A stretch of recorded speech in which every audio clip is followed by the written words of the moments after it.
नमस्कार हरि प्रेमियों, आपका हमारे YouTube चैनल में स्वागत है। सभी दर्शकों को जय माता दी। हरि प्रेमियों, कैसे हैं आप? उम्मीद है आप सब अच्छे होंगे। आइए आज का प्रसंग शुरू करते हैं। आज का प्रसंग है नवरात्रि में माँ दुर्गा का सप्तशती पाठ। हरि प्रेमियों, इसका दुर्गा सप्तशती का पहला अध्याय। हरि प्रेमियों, अगर आप हमारे चैनल पर नए हैं तो प्लीज़ चैनल को सब्सक्राइब जरूर कर लीजिए और बेल आइकॉन को ज़रूर दबा लीजिए ताकि आप तक हमारे सारे नोटिफिकेशन पहुंच सके। हरि प्रेमियों, आपका एक भी सब्सक्राइब हमारे लिए बेहद मायने रखता है। आइए आज पहला अध्याय दुर्गा सप्तशती का शुरू करते हैं। हरि प्रेमियों, महर्षि ऋषि का राजा सूरत और समाधि को माँ देवी की महिमा को बताना। महर्षि मार्कंडेय जी बोले, सूर्य के पुत्र सावर्णी की उत्पत्ति की कथा मैं आपको विस्तार से कहता हूँ। सावर्णी महामाया की कृपा से जिस प्रकार मनवंतर के स्वामी हुए उसका हाल भी सुनो। पहले सौरोचिस नामक मनवंतर में चैत्रवंशी सूरत नाम के एक राजा हुए हैं। सारी पृथ्वी पर उनका राज्य था। वह प्रजा को अपने पुत्र के समान मानते थे, तो भी कोलाविद वंशी राजा उनके शत्रु बन गए। दुष्टों को दंड देने के लिए राजा सूरत की उनके साथ युद्ध हुआ। कोलाविद वंशियों की संख्या में कम होने के कारण राजा सूरत युद्ध में उनसे हार गए। तब वह अपने नगर में आ गए। केवल अपने देश का राज्य ही उनके पास रह गया और वह उसी देश के राजा होकर उस राज्य का राज करने लगे। किंतु उनके शत्रुओं ने वहां पर भी नहीं छोड़ा और आक्रमण कर दिया।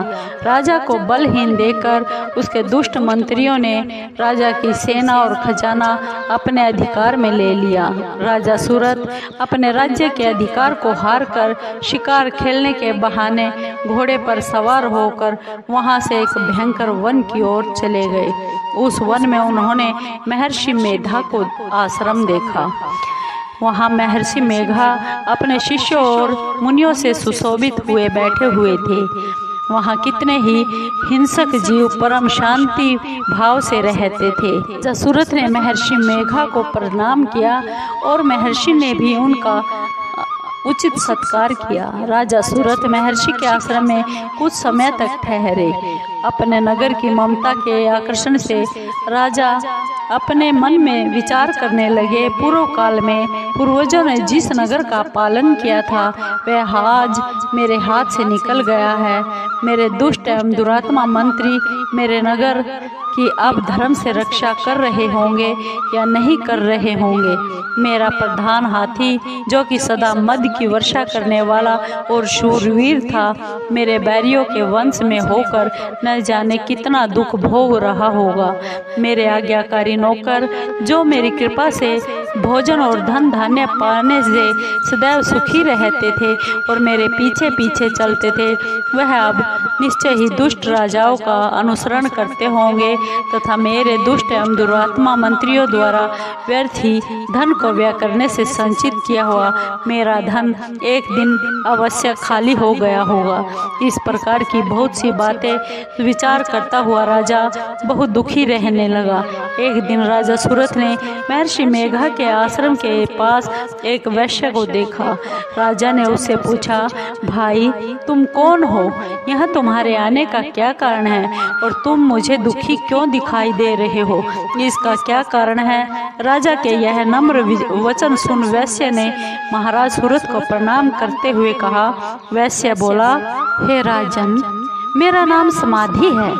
मैं धनियों के कुल में उत्पन्न एक वैश्य हूँ। मेरे दुष्ट स्त्री पुत्र आदि ने लोभ से मेरा सब धन धान्य छीन लिया है और मुझे अपने घर से ही निकाल दिया गया है। मैं इस तरह बहुत दुखी होकर इस वन की ओर चला आया हूँ और यहाँ रहता हुआ मैं इस बात को भी नहीं जानता कि अब घर में सब कुशल भी है या नहीं। यहाँ मैं अपने परिवार का आचरण संबंधी कोई भी समाचार नहीं पा सकता। कि वह घर में कि इस समय कैसे हैं, कुशल पूर्वक है या नहीं। मैं अपने पुत्रों के संबंध में यह भी नहीं जानता वह सदाचारी है या दुराचार हो गए हैं। राजन बोले, जिस धन के लोभी स्त्री पुत्रों ने तुम्हें घर से निकाल दिया, फिर भी तुम्हारा चित्त उनके प्रेम क्यों करता है। वैश्य ने कहा, मेरे विषय में आपका ऐसा कहना बिल्कुल सही है, किंतु मेरा मन इतना कठोर नहीं है। यद्यपि उन्होंने धन के लोभ में पड़कर पितृ स्नेह को त्याग कर मुझे घर से निकाल दिया है, तो भी मेरे मन में उनके लिए बहुत प्यार है। हे महामते, मेरा मन फिर भी उनमें क्यों फंस रहा है, इस बात को मैं जानता हूँ और जानकर भी अनजान रहा हूँ। मेरा चित्त उनके लिए बहुत दुखी है। मैं उनके लिए लंबी लंबी सांसें भर रहा हूँ। उन लोगों में प्रेम नाम को है ही नहीं, फिर भी ऐसे निस्नेहियों के लिए मेरा हृदय प्यार से तड़प रहा है। मार्कंडेय जी महाराज बोले, हे ब्राह्मण। इसके बाद महाराज सूरत और वह वैश्य दोनों महर्षि मेघा के समीप आ गए। उनके साथ यथा योग्य न्याय संभाषण करते हुए दोनों ने वार्ता आरंभ कर दी। राजा बोले, हे भगवान, मैं आपसे एक बात पूछना चाहता हूँ, सो आप मुझे कृपा करके बताइए। मेरा मन मेरे अधीन ही नहीं है, मैं बहुत दुखी हूँ। राज्य धन आदि की चिंता अभी तक मुझे बनी हुई है। मेरी इस ममता अज्ञानियों की तरह बढ़ती जा रही है, और यह समाधि नामक वैश्य भी अपने कुल से अपमानित होकर आया हुआ है। इसके स्वजनों ने भी इसे त्याग दिया है, घर से निकाल दिया है। स्वजनों से त्यागा हुआ भी यह उनसे हार्दिक प्रेम रखता है। इस तरह हम दोनों ही दुखी है। हे महाभाग, उन लोगों के अवगुणों को देखकर भी हम दोनों के मन में उनके लिए ममता जनित आकर्षण उत्पन्न क्यों हो रहा है। हमारे ज्ञान रहते हुए भी ऐसा क्यों है। अज्ञानी मनुष्यों की तरह हम दोनों में यह मूर्खता क्यों है। विषम मार्ग का ज्ञान सब जंतुओं को है। महर्षि मेघा कहने लगे, सबों के लिए विषय पृथक पृथक होते हैं।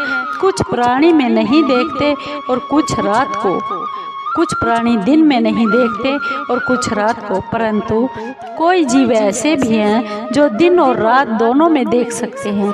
यह सत्य है।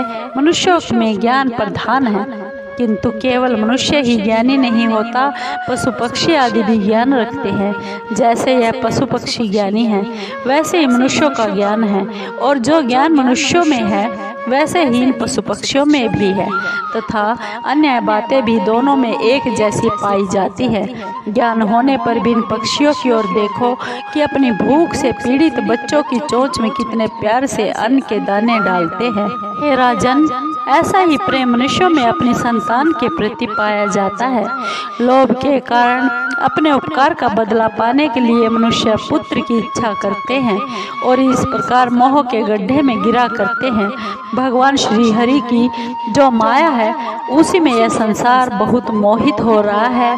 इसमें आश्चर्य की कोई भी बात नहीं है, क्योंकि वह भगवान विष्णु की योग निद्रा है। यह माया ही है जिसके कारण संसार मोह में जकड़ा हुआ है। यही माया भगवती देवी ज्ञानियों के चित्त हो बलपूर्वक खींचकर मोह में डाल देती है, और उसी के द्वारा संपूर्ण जगत की उत्पत्ति होती है। यही भगवती देवी प्रसन्न होकर मनुष्य को मुक्ति प्रदान करती है। यही संसार के बंधन का कारण है, तथा संपूर्ण ईश्वरों की भी स्वामिनी है। महाराज सूरत ने पूछा, हे महाराज, हे भगवान, वह देवी कौन सी है जिसको आप महामाया कहते हैं? हे ब्राह्मण, वह कैसे उत्पन्न हुई और उसका कार्य क्या है? उसके चरित्र कौन कौन से हैं? प्रभु, उसका जैसा प्रभाव हो, जैसा स्वरूप हो, वह सब हमें कृपा करके कहिए। मैं आपके मुख से सुनना चाहता हूँ। महर्षि मेघा बोले, हे राजन, वह देवी तो नित्य स्वरूपा है। उसके द्वारा यह संसार रचा गया है, तब भी उसकी उत्पत्ति अनेक प्रकार से होती है। वह सब आप मुझसे सुनो। वह देवताओं का कार्य सिद्ध करने वाली प्रकट हुई है।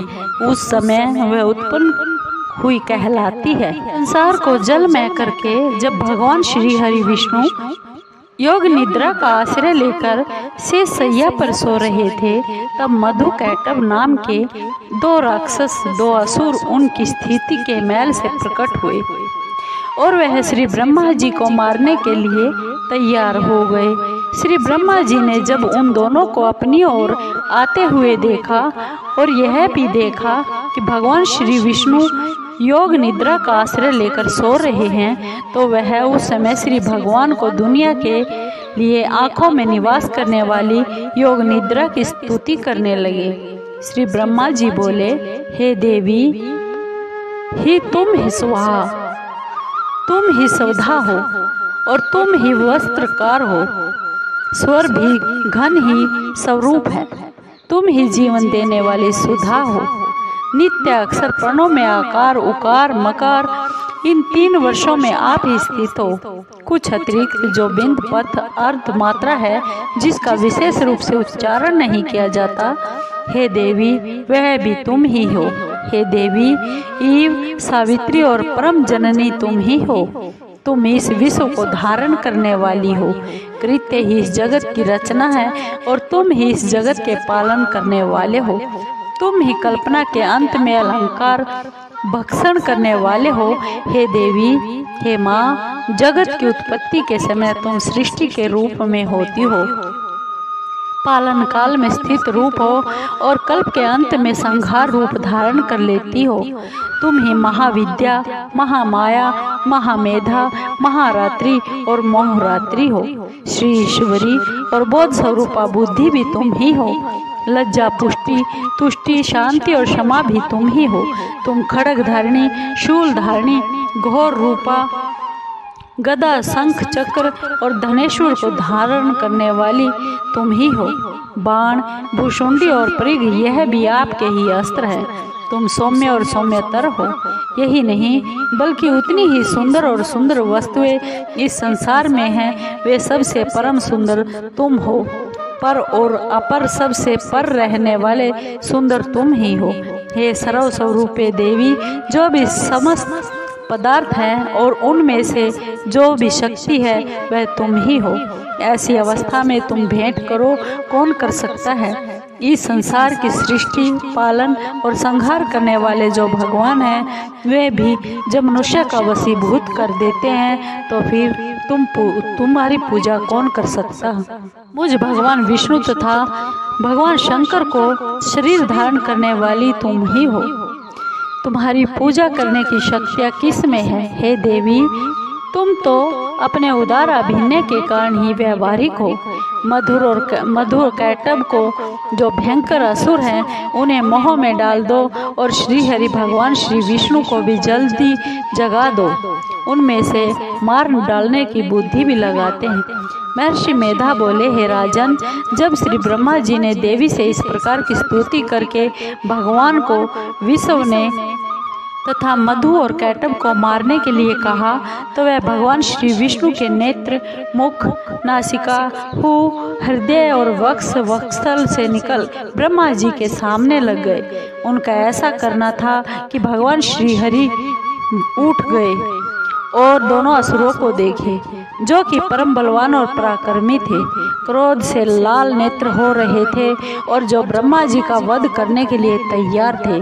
तब क्रुद्ध हो उन दोनों दुरात्मा असुरों के साथ भगवान श्रीहरि पूरे 5000 साल तक लड़ते रहे। तो वह सख्त बलवान और पराक्रमी थे। दूसरी महामाया ने भी उन्हें मोह में डाल रखा था। अतः वह श्री भगवान श्री विष्णु से कहने लगे, हम दोनों तुम्हारी वीरता से बहुत प्रसन्न हैं, तुम हमसे कोई वर मांग लो। भगवान श्री विष्णु ने कहा, यदि तुम मुझ पर प्रसन्न हो तो अब तुम मेरे हाथों मर जाओ। बस इतना सा ही वर मैं मांगता हूँ, यहाँ दूसरे वर से क्या सरोकार है। महर्षि मेधा बोले, इस तरह से वह धोखे में आ गए और अपने चारों ओर जल ही जल देखा तो भगवान श्री हरि से कहने लगे, जहाँ पर जल ना हो, सूख जाए, उसी स्थान पर हमारा वध करना। महर्षि मेधा कहने लगे, तथास्तु। भगवान श्रीहरि ने उन दोनों को अपनी जांघ पर लिटाकर उन दोनों के सिर काट दिए। इस तरह से यह देवी श्री ब्रह्मा जी की स्तुति करने पर प्रकट हुई। अब तुमसे उनके प्रभाव का वर्णन भी कहता हूँ, तुम सुनो। प्रेमियों, पहला अध्याय समापन हुआ। हरि प्रेमियों, आपको ये पहला अध्याय देवी सप्तशती का कैसा लगा? माँ दुर्गा सप्तशती का ये अध्याय कैसा लगा? अगर आपको अच्छा लगा हो तो प्लीज़ चैनल को सब्सक्राइब कीजिए, लाइक कीजिए, शेयर कीजिए और कमेंट ज़रूर कीजिए। धन्यवाद। हरि प्रेमियों, जय माता दी।